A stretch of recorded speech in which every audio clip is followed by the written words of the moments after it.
Selamat pagi, perkenalkan kami dari kelompok 4 akan mempresentasikan tentang penerapan pintu Bardi Smart yang ada di domain Universitas Mulia. Dengan kami akan memperkenalkan diri kelompok kami. Dengan saya Jangan Christian Wong, Saya Putra, nama saya Tari Joser. dan kami akan mempresentasikan tentang apa sih pintu Smart Bardi itu. Di sini saya akan menjelaskan tentang apa itu sih Internet of Things. Internet of Things adalah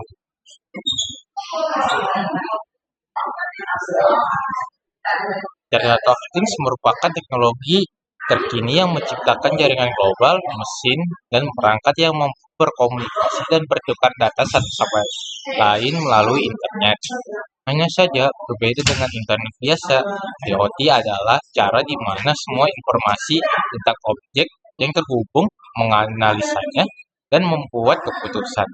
Dengan kata lain, dapat dikatakan Internet of Things lebih pintar daripada internet karena kamera keamanan, sensor kendaraan, gedung, dan perangkat lunak adalah contoh hal-hal yang dapat saling bertukar data dengan praktis.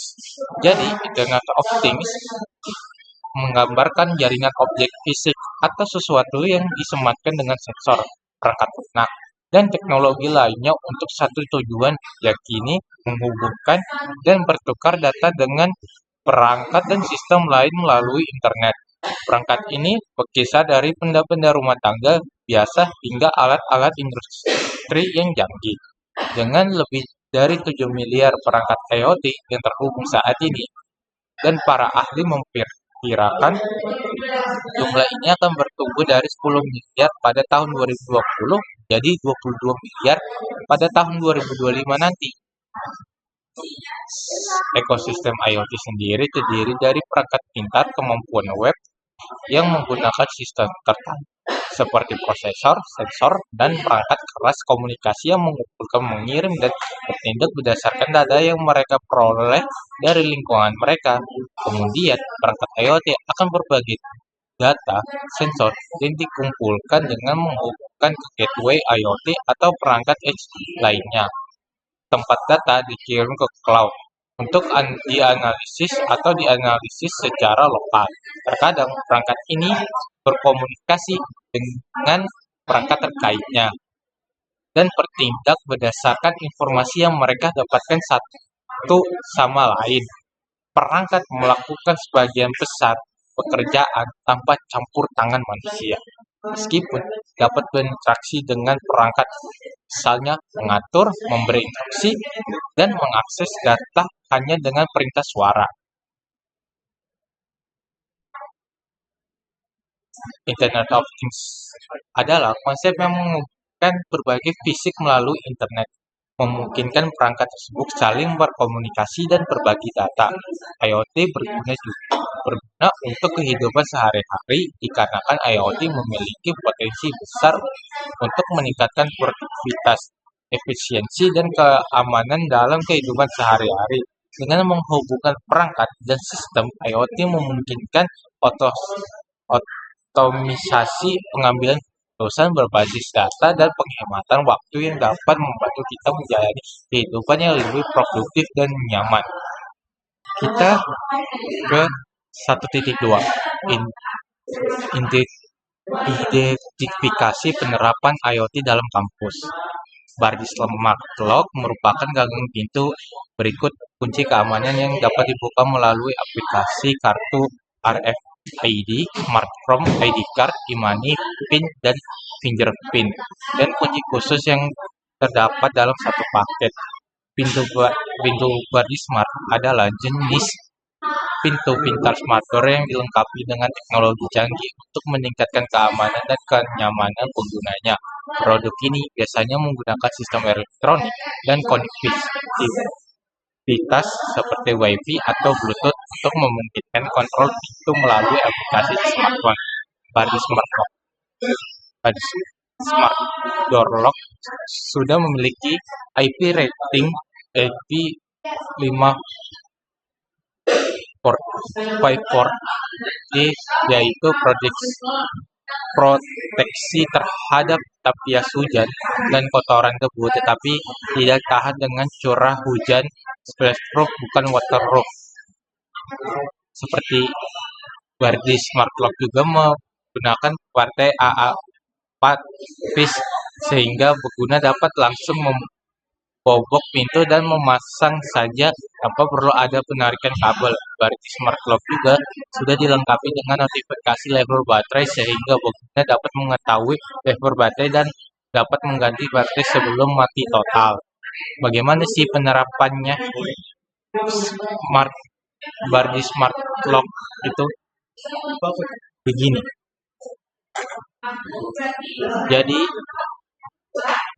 Jadi ini adalah password untuk memasukkan ini saya jelasin passwordnya dulu ya.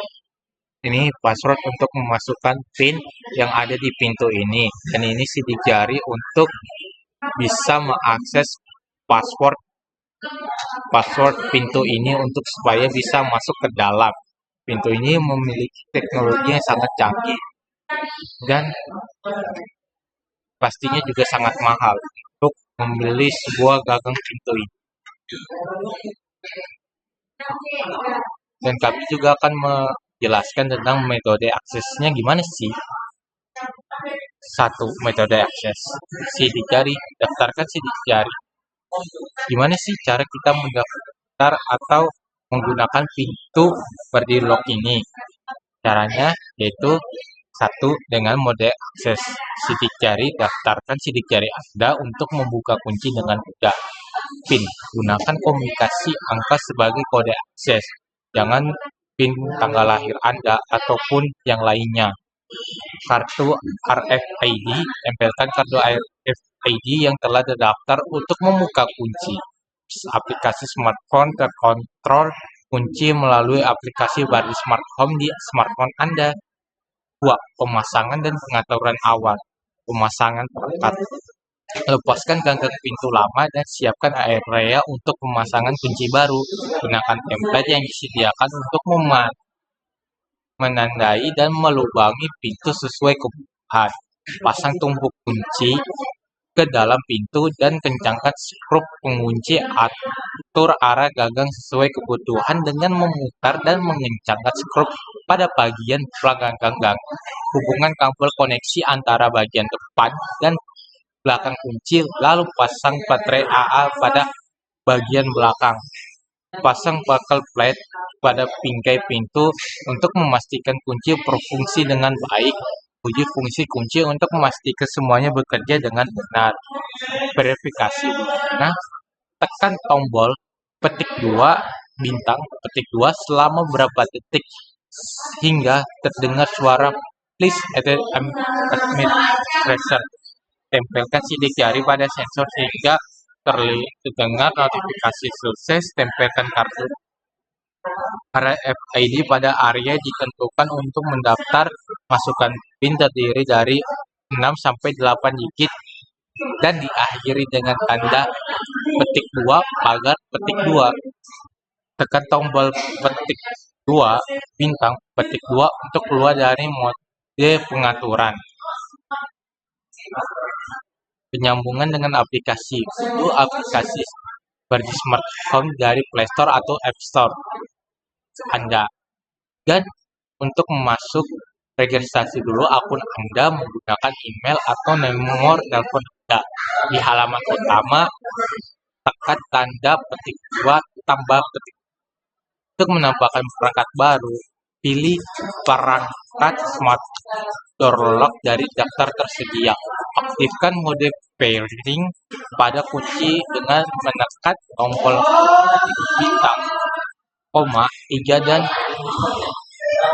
bintang, lalu verifikasi sebagai administrator. Jika lampu indikator bekerja, konfirmasikan dengan aplikasi dan masukkan informasi WiFi Anda.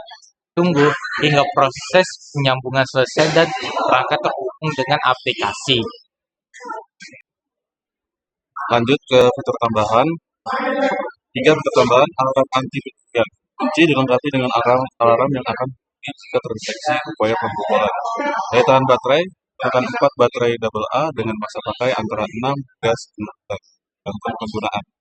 Notifikasi aplikasi, dapatkan pemberitahuan di smartphone Anda setiap kali kunci digunakan atau jika ada aktivitas mencurigakan. Poin keempat, tips penggunaan. Perawatan rutin, periksa kondisi fisik kunci secara berkala, ganti baterai sebelum habis untuk memastikan kunci tetap berfungsi optimal. Keamanan data, jaga kerahasiaan PIN dan pastikan hanya pengguna terdaftar yang memiliki akses ke kunci. Pembaruan aplikasi, selalu perbarui aplikasi pada smartphone ke versi terbaru untuk mendapatkan fitur dan peningkatan keamanan terkini. Dengan mengikuti panduan di atas, Anda dapat memanfaatkan semua fitur yang ditawarkan berbagai smartphone box untuk peningkatan keamanan dan kenyamanan. Lanjut, poin 1.3. Analisis manfaat bagi penggunaan smart door dengan fingerprint di lingkungan kampus memberikan berbagai manfaat yang signifikan, terutama dalam hal keamanan, kenyamanan, dan efisiensi pengelolaan akses. Berikut adalah manfaat utamanya. 1. Meningkatkan keamanan. Akses yang terkontrol, hanya orang yang terdaftar dalam sistem fingerprint yang dapat membuka pintu, sehingga mencegah akses tidak sah. 2. Mengurangi risiko kehilangan kunci, tidak memerlukan kunci fisik, sehingga tidak ada risiko kunci hilang atau disalahgunakan. Rekaman aktivitas, beberapa perangkat dapat mencatat siapa dan kapan akses dilakukan, membantu pemantauan dan investigasi jika terjadi insiden. Kedua, efisiensi dalam pengelolaan akses, cepat dan praktis. Membuka pintu hanya memerlukan sidik jari dan dibandingkan penggunaan kunci tradisional. Kemudahan admin, penambahan atau penghapusan akses bisa dilakukan dengan mudah, baik melalui aplikasi atau sistem terpusat. Akses sementara, memungkinkan pemberian akses sementara untuk tamu atau teknisi tanpa membuat kunci baru. Manfaat ketiga, mendukung digitalisasi dan smart campus. Pertama, inovasi modern, menggambarkan kampus berbagai lingkungan dan berfungsi kampus digital. Integrasi IoT dapat diintegrasikan dengan sistem kampus lain seperti presensi digital, CCTV, atau aplikasi pengelolaan ruangan. Manfaat keempat yaitu hemat biaya operasional, karena minim penggantian kunci, tidak perlu membuat kunci fisik jika hilang atau rusak. Perawatan mudah, teknologi modern membutuhkan sedikit perawatan dengan sistem kunci profesional. Manfaat kelima, meningkatkan kenyamanan. Akses personal, setiap orang memiliki sidik jari sehingga akses menjadi lebih aman dan personal. Manual tidak menjaga jari ini kerja orang. Manfaat keenam, mendukung ruang keamanan ruang penting ideal untuk ruang yang membutuhkan protokol akses ketat seperti laboratorium, perpustakaan, ruang server, atau ruang dosen. Fleksibilitas pengelolaan akses. Setiap kampus dapat dengan mudah memberikan akses yang berbeda untuk mahasiswa, dosen, dan staf. Manfaat ketujuh, membentuk kebiasaan aman, mengedukasi sivitas akademika tentang pentingnya keamanan dan penerapan teknologi sehari-hari. Dengan berbagai manfaat ini, smart door dengan fingerprint sangat terciptanya lingkungan kampus yang aman, modern, dan efisien. Ini juga memberikan pengalaman yang lebih baik bagi mahasiswa, dosen, dan staf menjalankan kegiatan. Oke, selanjutnya kita akan membahas mengenai rumusan masalah. Yang pertama, bagaimana penerapan teknologi IoT Internet of Thinking di Universitas Mulia Balikpapan. Yang kedua, bagaimana dampak penerapan IoT terhadap efisiensi produktivitas dan pengelolaan sistem Universitas Mulia. Yang ketiga, apa manfaat penggunaan analisis sidik jari pada perangkat board di Smart Door Lock. Yang keempat, bagaimana pengaruh teknologi sidik jari pada efisiensi akses dan pengelolaan keamanan. Nah, tujuan dari rumus masalah tersebut ialah yang pertama, menganalisis bagaimana IoT diterapkan di Universitas Mulia Balikpapan untuk mendukung kegiatan operasional dan akademik. Yang kedua, memberikan rekomendasi untuk meningkatkan efisiensi penerapan IoT di Universitas Mulia. Yang ketiga, mengevaluasi manfaat utama dari penggunaan teknologi sidik jari pada Bardi Smart Door Lock.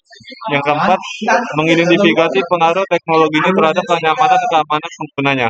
Selanjutnya kita akan membahas di bab 2-nya ialah pengertian IoT atau Internet of Thinking. Internet of Thinking adalah konsep teknologi di mana objek-objek fisik yang umumnya tidak terhubung ke jaringan dapat saling berkomunikasi dan berbagi data melalui jaringan internet. Konsep dasar di balik IoT adalah menghubungkan berbagai jenis perangkat, sensor, atau objek lainnya ke internet sehingga mereka dapat saling berinteraksi dan bertukar informasi tanpa campur tangan manusia.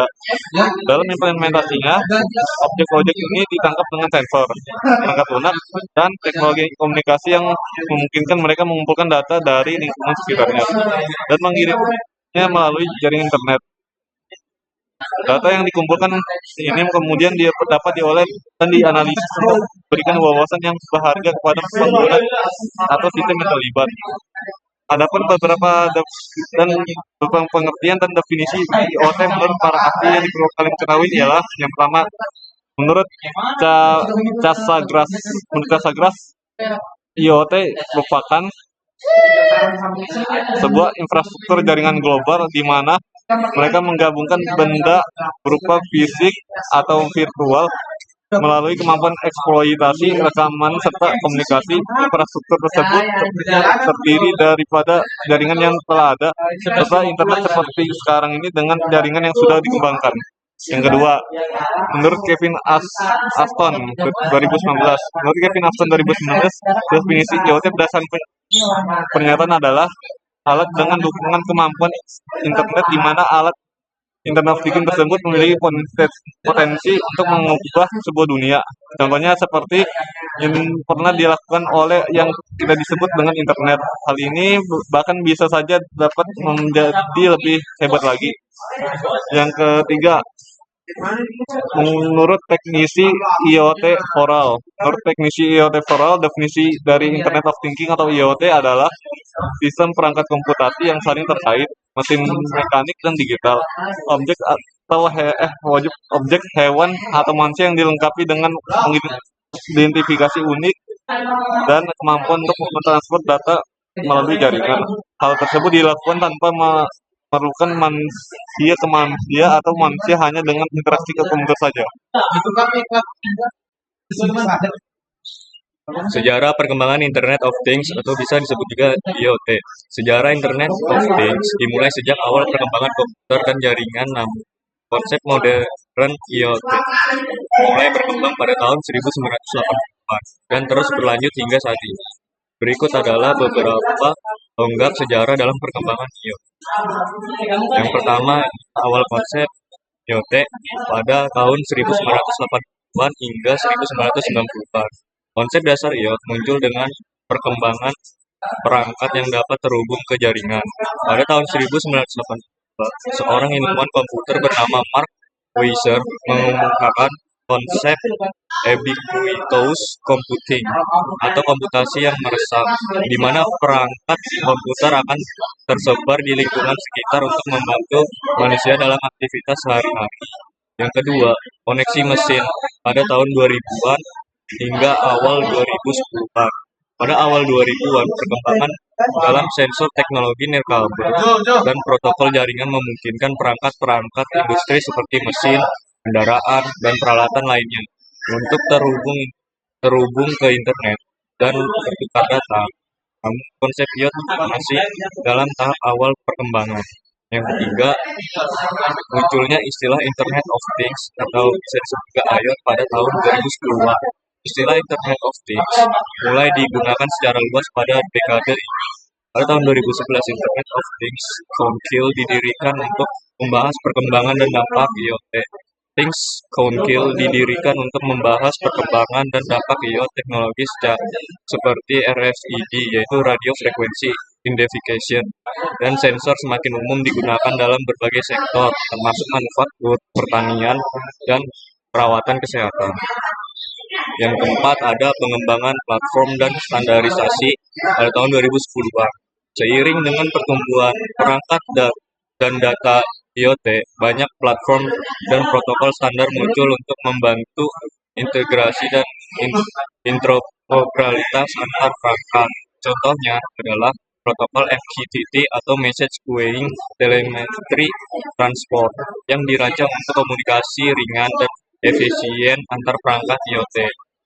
Yang kelima, ada ekspansi penggunaan dan penyediaan layanan pada tahun 2011-an hingga sekarang. Penggunaan IoT semakin meluas ke berbagai sektor termasuk kota pintar, smart cities, kesehatan berbasis IoT, energi cerdas, transportasi mandiri, dan lainnya. Perusahaan-perusahaan teknologi besar dan startup merancang produk dan layanan berbasis IoT. Selain itu, konsep yang terkait dengan IoT seperti big data dan analitika semakin penting dalam mengelola data yang dihasilkan oleh jutaan perangkat yang terhubung. Yang keenam ada tantangan keamanan dan privasi sekarang. Di masa sekarang, pertumbuhan pesat IoT juga membawa tantangan dalam hal keamanan dan privasi data karena banyak perangkat mengumpulkan dan berbagi informasi sensitif perlindungan terhadap serangan cyber dan pelanggaran privasi menjadi isu yang mendesak. Sejarah IoT terus berkembang seiring dengan perkembangan teknologi dan adopsi luasnya di berbagai sektor. Konsep ini terus mengalami evolusi untuk mengatasi tantangan dan memanfaatkan potensinya dalam meningkatkan efisiensi dan kualitas hidup. Selanjutnya adalah cara kerja Internet of Things. Bagaimana cara kerjanya Internet of Things? Cara kerja Internet of Things atau IoT melibatkan interaksi antara berbagai komponen dan perangkat dalam ekosistem untuk mengumpulkan data, mengirimkannya melalui jaringan, menganalisis informasi, dan memberikan tanggapan yang sesuai. Berikut juga ada langkah-langkah cara kerja IoT. Yang pertama, 1. Sensing data. Perangkat IoT yang dilengkapi dengan sensor mulai mengumpulkan data dari lingkungan fisik di sekitarnya. Sensor dapat mendeteksi berbagai parameter seperti suhu, kelembapan, tekanan, gerakan, cahaya, dan banyak lainnya. Yang kedua, mengirim data. Data yang dikumpulkan oleh sensor kemudian diubah menjadi format digital dan dikirimkan melalui jaringan komunikasi. Ini dapat berupa Wi-Fi, Bluetooth, jaringan seluler, LoRa, atau teknologi nirkabel lainnya. Yang ketiga ada platform IoT dan cloud computing. Data yang dikirimkan oleh perangkat IoT diterima oleh platform IoT atau langsung ke cloud. Di sini data disimpan, dikelola, dan diolah menggunakan layanan cloud computing. Analitika data dapat digunakan untuk menganalisis dan mendapatkan wawasan dari data yang dihasilkan. Yang keempat ada pengolahan data. Data yang diterima diolah untuk mengidentifikasi pola, tren, atau informasi penting. Pengolahan ini dapat dilakukan untuk memberikan informasi yang lebih bermakna dan berarti. Yang kelima, tanggapan dan aksi. Setelah data dianalisis, tindakan dapat diambil berdasarkan hasil analisis. Ini bisa berupa tindakan otomatis yang diambil oleh perangkat IoT, seperti mengubah suhu atau mematikan lampu berdasarkan data yang diterima. Tanggapan berupa pemberitahuan atau tampilan informasi yang disajikan kepada pengguna. Yang keenam ada interaksi antar perangkat. Dalam kasus ekosistem yang lebih kompleks, berbagai perangkat IoT dapat berinteraksi satu sama lain untuk menciptakan tindakan yang kompleks atau sistem cerdas. Yang ketujuh ada interaksi dengan pengguna. Pengguna dapat berinteraksi dengan perangkat IoT melalui aplikasi mobile, web, atau antarmuka lainnya. Mereka dapat mengontrol, memantau, atau menerima informasi dari perangkat tersebut. Yang kedelapan, ada keamanan dan privasi. Selama seluruh proses ini, keamanan dan privasi data menjadi sangat penting. Data harus diamankan dari ancaman cyber dan perangkat harus mematuhi standar keamanan yang sesuai. Yang kesembilan, ada pemeliharaan dan pengelolaan. Pengelolaan dan pemeliharaan perangkat IoT termasuk pembaruan perangkat lunak, manajemen energi, serta pemantauan kondisi perangkat untuk memastikan operasionalitas yang baik. Yang ke-10 ada evaluasi dan inovasi. Ekosistem IoT terus berkembang dengan adanya inovasi baru dan teknologi yang lebih baik. Pengembangan dan pihak terlibat terus bekerja untuk memperbaiki dan memperluas fungsionalitas IoT dalam berbagai sektor dan aspek kehidupan sehari-hari. Demikian presentasi dari kami. Saya perwakilan dari kelompok 4 ingin menyampaikan mohon maaf jika ada salah kata atau perkataan yang kurang berkenan dan terima kasih.